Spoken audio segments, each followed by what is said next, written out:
nasional yang kuat itu akan lahir dari pembinaan yang hebat dan kompetisi yang sehat. Betul. Artinya kompetisi kita juga punya PR pas ngelihat kemarin para pemain seperti apa ya?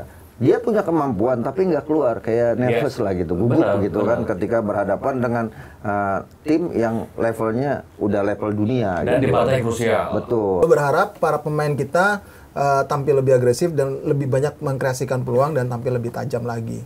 Nah itu tugasnya Patrick Kluivert harusnya sebagai seorang striker, dia tahu itu apa yang harus dilakukan. Kalau perlu dia main.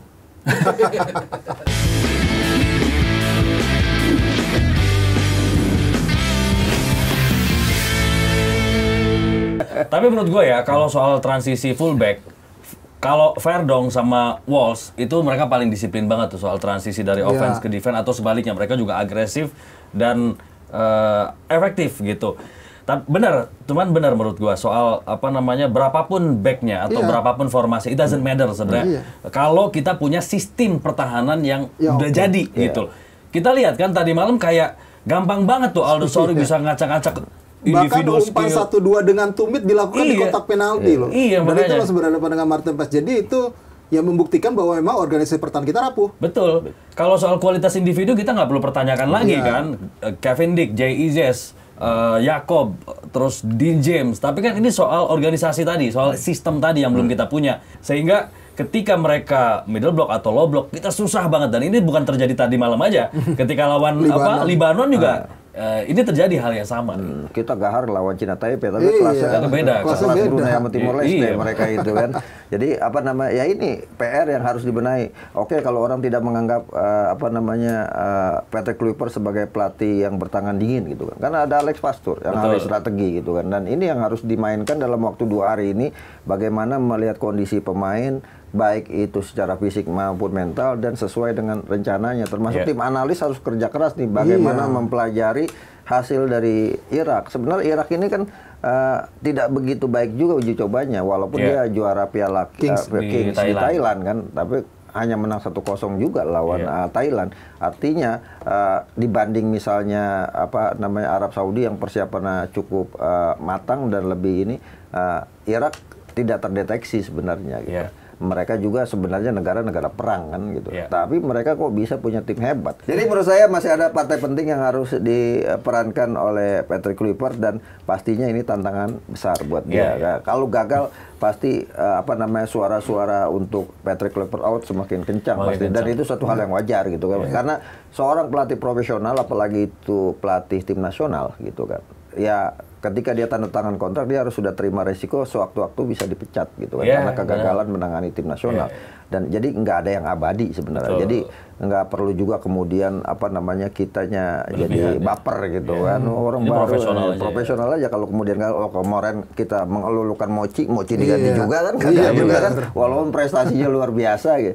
Tapi yang menarik dari tim nasional saat ini kan sebenarnya kita ini udah semakin komplit pemainnya gitu kan. Cuma memang untuk adaptasi secara tim agak belum begitu padu gitu. Kayak misalnya Mauro Zilstra kan baru. Kemudian Emiliano Jonathan baru. Ditambah pelatihnya juga baru. Sehingga mungkin ada hal-hal yang belum bisa secara chemistry belum bisa menyatu. Apalagi ditambah waktu pertemuannya sangat singkat. Tadinya saya berharap misalnya di momen-momen kemarin itu bagaimana Patrick Kluivert keliling juga ke Liga 1, ketemu pemain dan sebagainya gitu kan. Jangan ada di Belanda saja. Atau kemudian kalaupun ada di Belanda ya temuin orang pemain-pemain yang ada di sana untuk melihat kondisi terakhir, termasuk berkomunikasi dengan klub-klubnya untuk menjaga agar pemain ini jangan sampai cedera kan gitu. Nah ini yang menurut saya beberapa hal yang bagian dari otokritik saya kepada Patrick Kluivert gitu kan. Terlalu terlalu eksklusif. Nah, tapi ini soal mental nih, belum kita bahas banyak nih. Karena beberapa pemain yang sebenarnya bagus di laga uji coba atau di liga seperti Jakob Sayuri, Beckham, McClough, tapi ternyata kemarin off day underperform.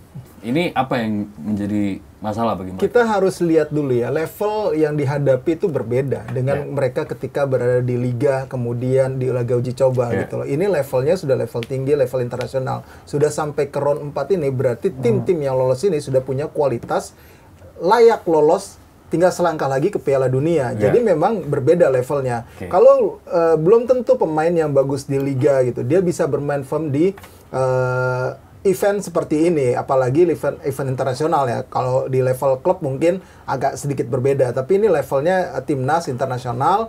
Yang pasti kemarin Beckham oke, bagus, tapi secara kematangan untuk level ini, gua bilang masih belum.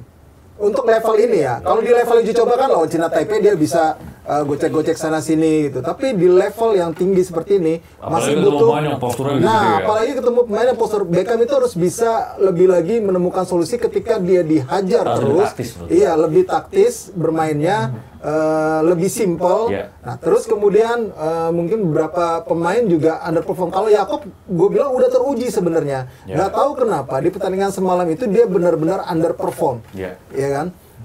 Terus Mark Klok juga seperti itu. Bagus di liga, oke. Kemarin di ACL 2 pun oke dia tampil. Tapi ini levelnya udah beda nih, intensitasnya udah beda. Timnya yang dilawan juga berbeda. Padahal Mark Klok selalu disebut-sebut sebagai kita butuh sosok yang berpengalaman gitu kan. Tapi ini secara gambaran ya, secara umum bahwa pemain yang kemarin underperform rata-rata main di Liga 1. Di Liga 1. Ya kan, artinya ini menggambarkan liga kita kualitasnya masih harus ditingkatkan untuk mencapai level dunia atau level Piala Dunia ya. Ya sekali lagi balik lagi ke teori saya bahwa tim nasional yang kuat itu akan lahir dari pembinaan yang hebat dan kompetisi yang sehat. Betul. Artinya kompetisi kita juga punya PR pas ngelihat kemarin para pemain seperti apa ya? Dia punya kemampuan tapi nggak keluar, kayak nervous lah gitu, gugup gitu kan ketika berhadapan dengan tim yang levelnya udah level dunia. Dan di gitu. partai krusial. Betul, dan ini kan yang tadinya kita berharap bahwa para pemain ini tampil nothing tulus nih, karena yang dihadapi adalah salah satu Raja Asia juga gitu kan, Raja Fat apa Raja Salman. Singa itu Raja. Tapi gini, kalau kita pengen main di Piala Dunia, artinya kita juga harus pantas main di Piala Dunia. Harus layak di level itu. Ayatnya apa tuh? Yang kita harus memantaskan diri gitu. Tapi ya gini.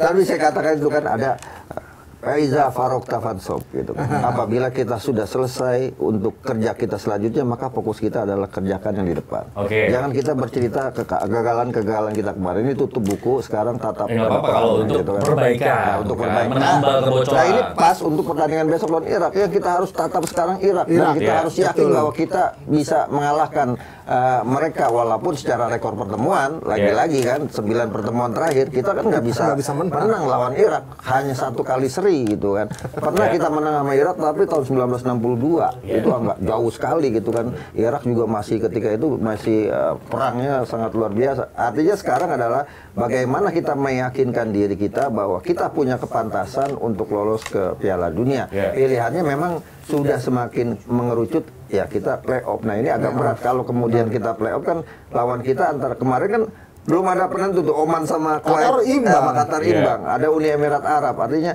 kita ini satu-satunya negara yang bukan Timur Tengah ya, gitu kan. Ya moga-moga kita salah satu negara yang bukan Timur Tengah yang menyodok Timur Tengah ini. Jadi Timur Tengah kita kuasai, bukan cuma dari jamaah hajinya gitu, tapi dari sepak bolanya. Mau haji gimana ya? Bapak nggak sempat dipanggil ya? Ini satu PR. Kita susah menciptakan gol open play. Ya, Apa? Gimana Itu soalnya PR. untuk lawan Irak nanti? gue berharap para pemain kita tampil lebih agresif dan lebih banyak mengkreasikan peluang dan tampil lebih tajam lagi. Nah itu tugasnya Patrick Kluivert harusnya sebagai seorang striker, dia tahu itu apa yang harus dilakukan. Kalau perlu dia main. Boleh sih, boleh juga. Asal kuat aja Miliano sama di kiri suplai bolanya. Takutnya nanti ada apa namanya? Tapi gue yakin dia gatel sih pengen main. Jangan nanti administrasi ilegal kayak Malaysia. Bodong ya. Iya. Menurut lu gimana? Apa yang perlu dioptimalkan supaya kita lebih produktif di depannya? Ya, kalau kita lihat di kualifikasi Piala Dunia misalnya 3 golnya dari oleh Romani kan 2 penalti. Salah satunya penalti ke gawang Australia. Bukan terakhir Bahrain ya kan. Kemudian 2 lagi Kevin Dick penalti juga kemarin kan gitu kan. Jadi kita belum melihat gol dengan open play kecuali waktu kita menang lawan Cina kan lewat lawan Bahrain kita lawan China penalti ya. Iya. Kalau nggak salah ya lawan China penalti. Lawan Bahrain itu kan ketika kemudian Marcelino kasih umpan kepada itu satu-satunya gol open play yang kita miliki, artinya itu kelemahan gitu. Kelemahan yang dimiliki apakah harusnya bukan dalam waktu mepet ini, dari kemarin kemudian harusnya sudah dianalisa oleh tim pelatih bagaimana memperbaiki kelemahan kita untuk mencetak gol dalam open play seperti halnya yang dilakukan Arab Saudi. Ketika dia kemudian melihat kita ada kelemahan di dalam bola-bola mati, dia datangin untuk pelatih tendangan bola-bola mati dari Arsenal yang sekarang ada di puncak klasemen itu kan, ya kan. Nah, artinya mereka ada langkah untuk itu. Nah, kita kan praktis ya menjalankan rutinitas saja, pelatih ketemu langsung di tempat seperti kemarin di Jepang, pelatih ketemu langsung di Jepang gitu kan. Sehingga komunikasi antara antara hasil evaluasi yang sudah dilakukan dengan dengan komunikasi ke pemain ini menurut saya masih agak kurang ya, sehingga kemudian pola main yang diinginkan Patrick Kluivert juga tidak atau belum sepenuhnya dipahami oleh para pemain yang ada saat ini gitu. Apalagi ditambah ya beberapa kali coba-coba posisi pemain juga gitu kan. Bahwa Patrick Kluivert harus menyadari ini momen buat dia bisa meloloskan sebuah negara ke Piala Dunia. Ya kan, kalau sebagai pelatih dia pasti punya ambisi juga. Betul, harus punya ambisi itu karena ini akan menjadi portofolio tersendiri yang paling bagus buat dia kalau bisa dia meloloskan Indonesia ke Piala Dunia. Di tengah orang melihat bahwa portofolio dia sebagai pelatih nggak bagus-bagus banget gitu kan.